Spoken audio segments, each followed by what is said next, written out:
Hi guys, this is Scribbly again with another pen video, and today I am going to have another one of these comparative video overviews or pen videos for you.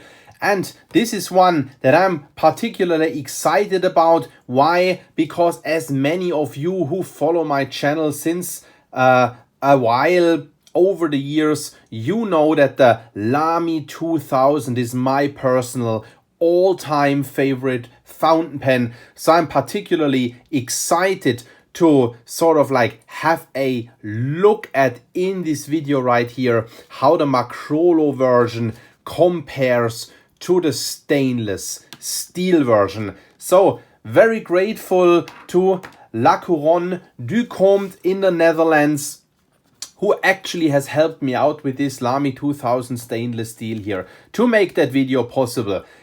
Guys, this is not going to be, like I said, an in-depth review of the Lamy 2000. If you're interested in that, go to YouTube or scribbly.org, search for Lamy 2000. I have done a 15-minute video or something like that on the Lamy 2000 Makrolon version, going through all the reasons why I think this is, at least for me personally, the best pen ever. So this is really going to be a comparison rather.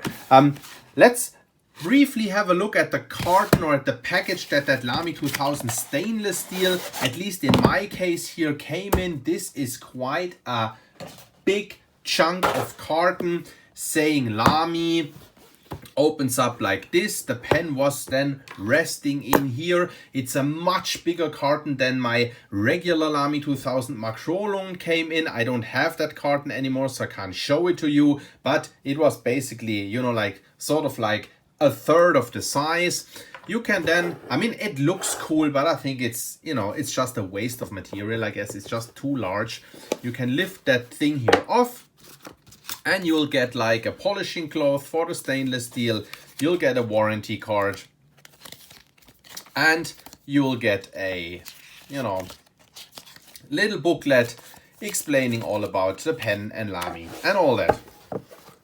Alrighty, then let's dive straight into things. We look at them sort of side by side. Just as said, it's going to be a comparative video, so of course we compare them.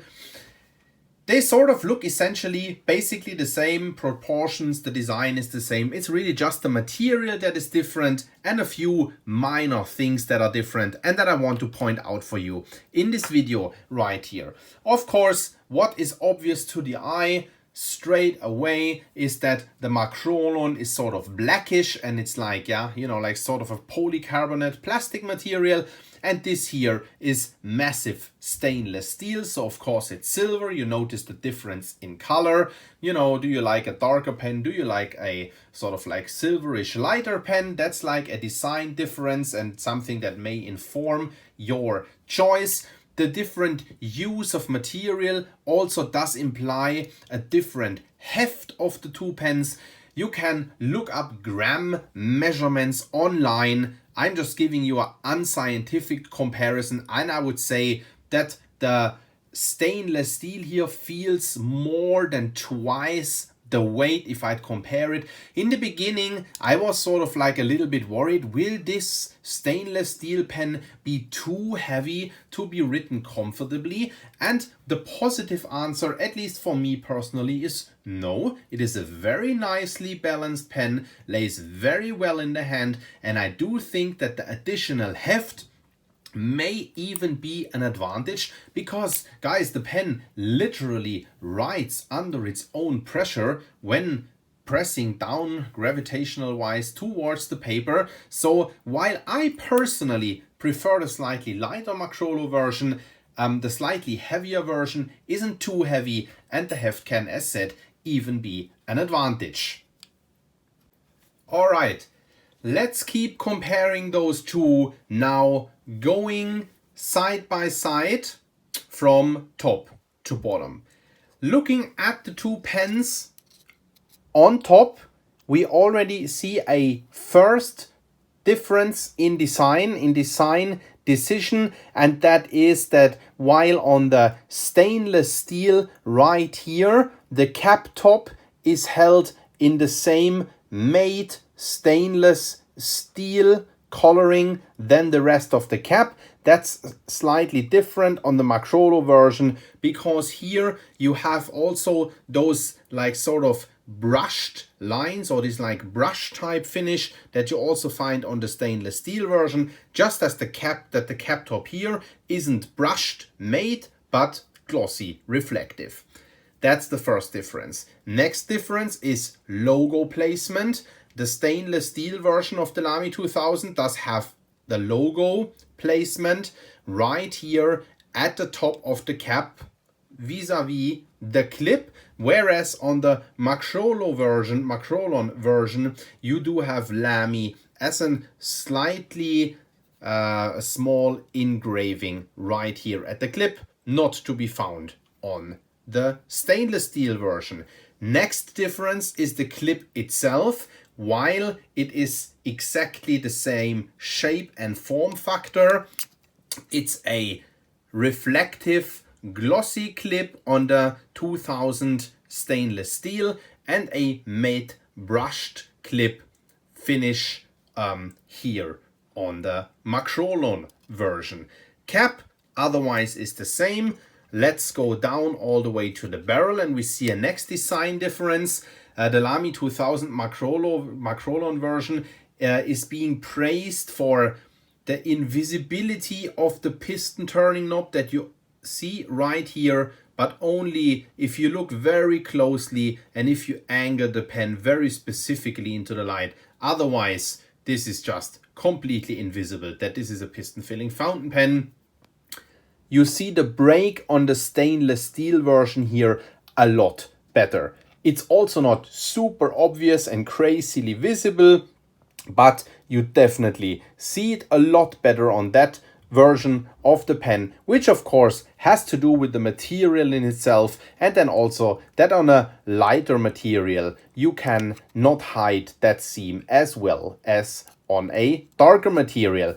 And then at the end of the pen, both pens do have this round disc, and I do think that looks a little bit shabby and imprecise on the Makrolon version, and a little bit more nice and refined on the stainless steel version. Also, there's like a small indentation here on the stainless steel version that is not to be found on the Makrolon version, which is flatter right here.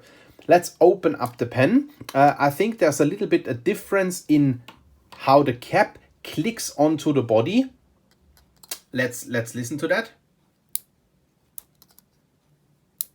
Feels very nice.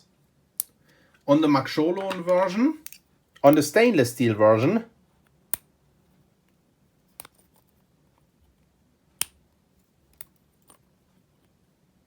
the click is a little bit more substantial, and I do find it a little bit more satisfying, to be honest. While this is now complete geekery and nerdery, as said, there is like that slight difference in how the cap does click in place. Let's look at the section. Section shape, of course, is the same. You see another difference right here. The Makrolon version does have a ink window. Some people say that it's not usable at all because it's too small and too dark and all that. I think it's very useful because you actually can see the ink level. Whereas the stainless steel version, a so-called mystery filler, does have no ink window whatsoever. So yeah, you cannot see. You have no way of telling how much ink is left in this pen. You just gotta write until it's not writing anymore. Let's now do a very quick size comparison only to my standard size reference pen, Lamy Safari. Not gonna comment much here, just show that to you because of course I've done the same size comparison when I've done a review of the Makrolon version of the pen. Just for your reference, that's what it looks like. Compare sections and nib a little bit. That's what it looks like. The Lamy 2000 stainless steel, of course, does have the same platinum-plated 14K gold nib that Lamy 2000 Makrolon also does have. We have an extra fine nib on this stainless steel here that is inked with Sailor Soutane. I think that goes very nice with this pen here. And this is a fine nib here. That's what they compare like. I don't have the Makrolon inked up right now, but if you're interested in a comparison how fine versus extra fine writes, you can watch the review of the Lamy 2000 Makrolon version, because I also do have an extra fine Makrolon, and there I compare those two. Writing sample at the end. As said, the same fantastic writing experience than with the regular Lamy 2000.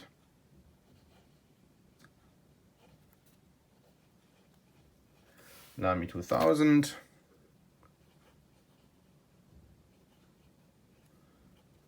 Stainless steel.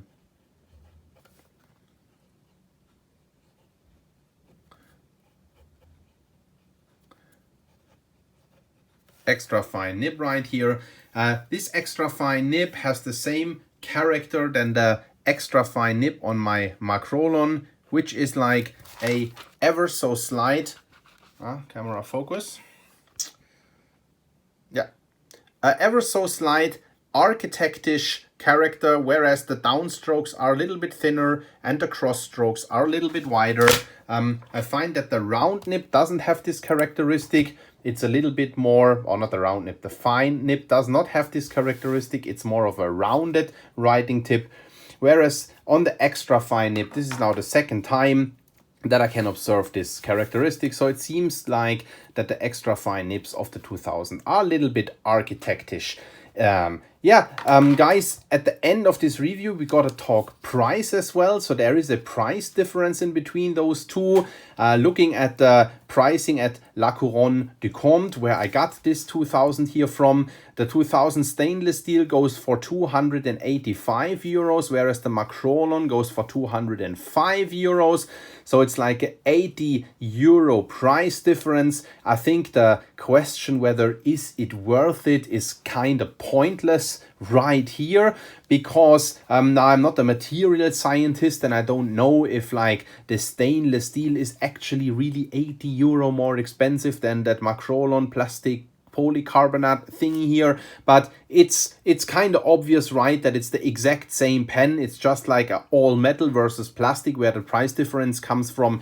And is it worth it? Hey, that's really completely up to you whether you want to pay 80 euro more for a, you know, more substantial pen, definitely more heft, and that is completely made from metal. That's really up to you. Otherwise, apart from the heft, the writing experience is fairly similar. And maybe I can add one thing that I forgot to mention before, and that is of course that depending on where you grip the pen, you have the opportunity of gripping a little bit more onto plastic here, which is slightly less slippery than the all metal.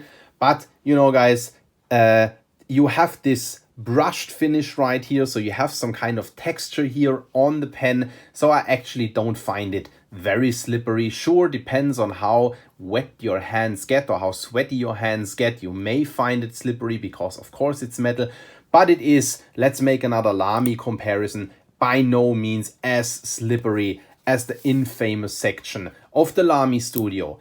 That was that with this comparative review. I hope it was helpful to you. I once again thank La Couronne du Comte in the Netherlands for helping me out with this bad boy here so that I could shoot this video. And guys, I'll see you at the next review. Ciao, ciao.